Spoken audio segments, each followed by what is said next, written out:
Yes, one of the really big pleasures of being a general practitioner is doing baby visits, and that is when we get the letters from the hospital to say that one of our patients who's been pregnant for a while has delivered a baby, and normally what we do is we'll put it in the visit book, and we'll go out and see the mum and baby and dad if they're there as well. Usually dad's at work or not around or whatever, so I don't see them, but I certainly see mums and babies. And there's a few things that we need to do, just some checks that we do.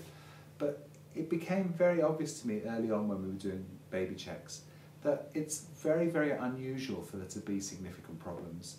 And clearly it's worth checking to make sure of that.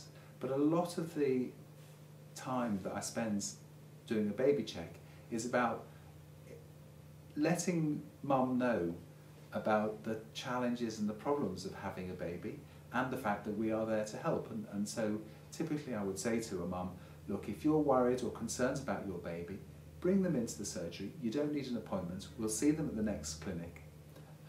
Yes, we prefer it if you can book an appointment, but it's not necessary. And don't worry about bringing your baby for things that you're not sure are a problem. We'd much prefer to see babies 100 times with nothing wrong with them and get that one time when there is something wrong with them. So there's and babies do become sick very quickly when they become sick. So it's more important that mum knows that they can bring their baby. But what's also been very nice is that having seen a baby, I can almost always remember my baby visits. They just stick in the mind as important things.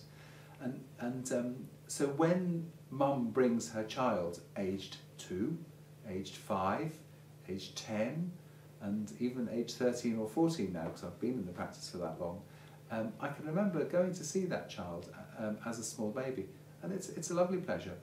And it became quite clear to me very recently when I saw one of my patients who I didn't see as a baby check, to be honest, because she's 20. But I certainly saw her when she was 5 and 6 and 7, and I used to see her quite regularly because you do see children at that age.